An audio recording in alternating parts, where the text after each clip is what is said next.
한국이 얼마 전 한국형 6세대 전투기 목업을 공개해 세계를 깜짝 놀라게 한 소식이 있었습니다. 그런데 이번에는 미국이 한국의 전투기 기술을 만만히 봤다가 당황스러워하는 소식입니다.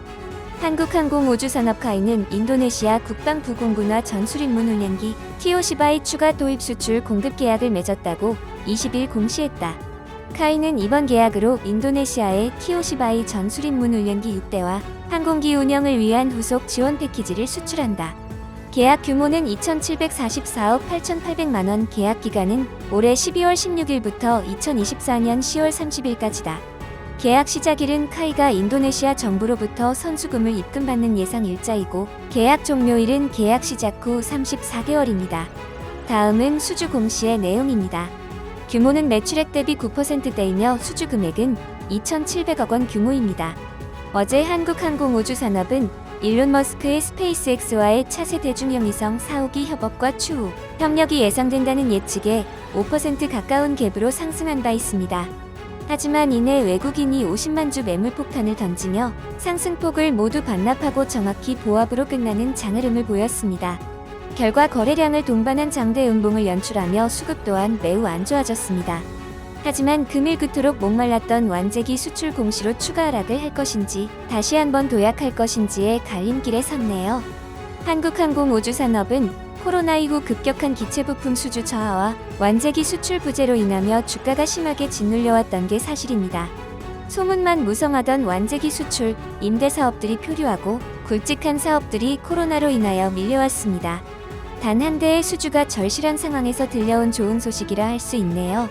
이번 완제기 수주로 인하여 후속으로 이어질 여러 사업들도 좋은 영향을 받을 가능성이 높아졌는데요. 말레이시아 경전투기 사업이 1조 원 규모로 올해 하반기 결과를 바라보고 있으며, 작년부터 미루어온 미공군 T-50 임대 사업인 RFX도 아직 불씨가 살아있습니다. 태국 공군 또한 2대의 T-50을 추가 도입을 고려 중이며, 얼마 전에는 인도 공군이 20대가량의 임대 사업에서 T-50을 고려하고 있다는 뉴스도 보도가 되었죠. 현재 T-50 계열 고등훈련기, 경전투기는 여러 수주 사업을 진행하고 있습니다. 오늘 인도네시아 6대 수주를 시작으로 올해는 많은 수주를 성공시키는 한 해가 되기를 기원해봅니다. 2018년 9월 미 공군 차기 고등훈련기 사업에 미국 보잉사가 선정됐다. 세기의 훈련기 사업이었던 이 사업에 카이도 참여했으나 탈락의 고배를 마셔야 했다. 이로 인해 국산 고등훈련기 T-50의 수출이 다소 주춤하는 듯했다. 하지만 T-50을 운용하던 기존 나라들이 추가 구매를 이어가고 있다. 카이는 2011년 인도네시아에 T-50I 16대를 판매한 바 있다. 2018년엔 T-50I에 레이더와 기관포를 장착하는 사업을 진행했다. 이번 계약까지 더하면 향후 인도네시아 공군은 22대의 T-50I를 운용하게 된다. 이는 우리 공군 24대를 보유 중인 이라크에 이어 세 번째로 많은 운용 대수다. 그렇다면 세계 여러 나라가 국산 고등훈련기 T-50을 다시 주목하는 이유는 무엇일까? 우선 T-50은 동급 최신 기종들 가운데 가장 많은 수가 생산되었다. 현재 양산된 T-50은 파생형을 포함 200여 대에 달하며 우리나라 포함 전 세계 5개 국가가 운용 중이다. T-50의 적수라고 할 수 있는 이탈리아 레오나르도사의 M346의 경우 개발국인 이탈리아와 다른 국가를 포함해도 현재 운용되고 있는 항공기는 70여 대에 불과하다. 규모의 경제 측면에서 M346은 T-50의 경쟁 상대가 되지 못한다. 또한 T-50은 기본적으로 초음속 비행 성능을 가지고 있고, 기본형인 고등훈련기 외에 무장 운용이 가능한 전술임문, 훈련기 TA-50과 경공격기 FA-50 그리고 공중고객기 T-50B까지 다양한 파생형들을 가진다.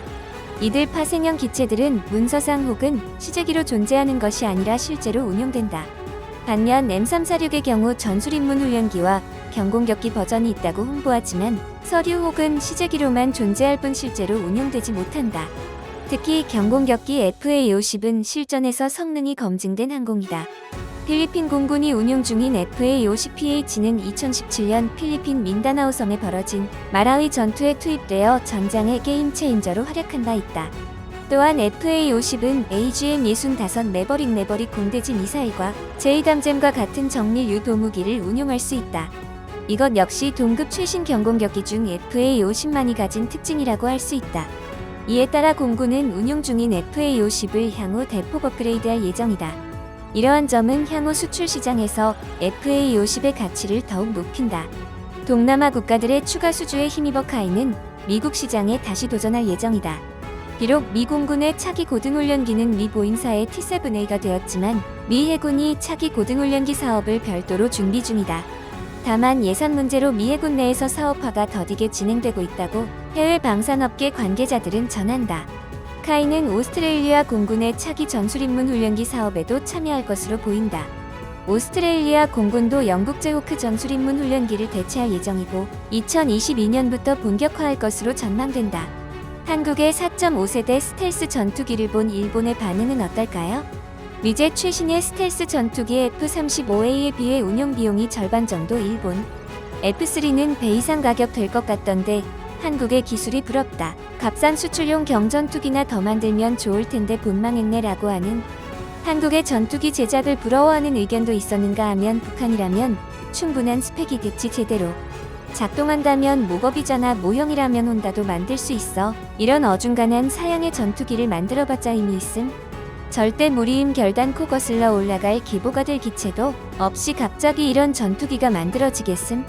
라고 한국의 기술력을 부정하는 의견도 있었습니다. 군 당국은 미국으로부터 기술 이전을 거부당한 KF-X의 한국형 전투기 4대 핵심 기술 장비의 국산화가 가능하다고 최종 판단한 것으로 확인됐습니다. 군 당국과 방위산업계에 따르면 군은 KF-X 4대 핵심 기술 장비의 대한 상세 설계 CDR 단계를 최종 통과하고 시제품 제작 단계로 진입했다고 밝혔습니다. 4대 핵심 기술 장비란 24A24, 다기능 이상 배열 레이더, 아르스트 적외선 탐색 추적 장비, 오고 전자 광학 표적 추적 장비, RF 제머 전자파 방해 장비 등입니다.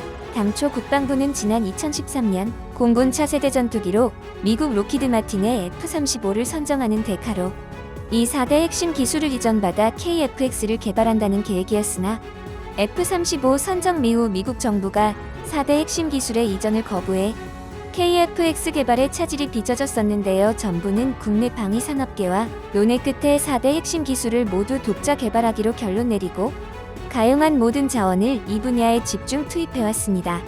4대 핵심 기술 장비는 국방부 산하 국방과학연구소 주도로 개발됐으며 이사 레이더 이스테오갭 등 3개 장비는 한화 시스템이 RF 제머는 LIG X1이 개발해 CDR을 통과했다고 밝혔습니다. KF-X 전투기 개발을 위해서는 기본 설계 PDR과 3세 설계 CDR 단계를 통과해야 하고 이후에야 본격적인 시제품 제작 단계로 진입할 수 있습니다. CDR 통과란 해당 장비 제작에 대한 모든 이론 및 기술적 능력을 갖춰 실물을 제작할 수 있다는 의미입니다.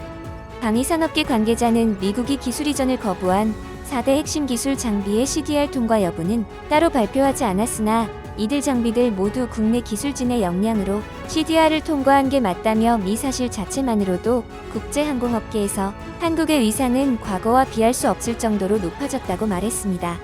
국내 업체에 의해 개발된 4대 핵심 기술 장비는 향후 국내의 각종 방위산업 전시회에 전시돼 한국 국방기술의 첨단 수준을 세계에 알리는 역할도 하게 될 것입니다.